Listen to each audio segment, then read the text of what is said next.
बानी से मिलने के लिए आने वाले वज़ीर आला खैबर पख्तूनख्वा अली अमीन गंडापुर को पुलिस ने अडियाला जेल जाने से रोकने की कोशिश की है। अडियाला रोड पर रुकावटें खड़ी करके वज़ीर आला के काफिले को रोक लिया गया। वज़ीर आला अपने सिक्योरिटी अमले के साथ पैदल ही अडियाला जेल की तरफ रवाना हो गए हैं।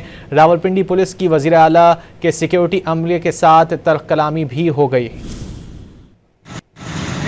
तो भाई मैं जेल पे जाऊंगा तो प्रेसिडेंट जाने, मेरे पास कोर्ट का ऑर्डर है, उसके मुताबिक लिस्ट है जी, लिस्ट वहाँ पहुंची हुई है, लिस्ट पहुंची हुई है। आप मुझे ऑर्डर दिखाया रोकने का, मुझे आप लोग ऑर्डर दिखाया, मुझे आपने मुझे रोकने का ऑर्डर दिखाया, आपने मुझे रोकने का ऑर्डर दिखाया मेरा। आप मुझे चीजें चेक कराएं, पहले आप मुझे चेक करो।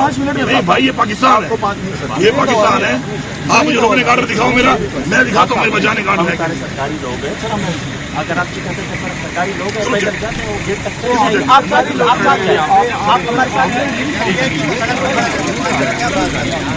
भाई चेक कर रहा है, कर लो चेक, कर लो चेक। तो भाई मैं जाऊंगा जेल में, जेल जाने आप यही बात से बात कर रहे हो।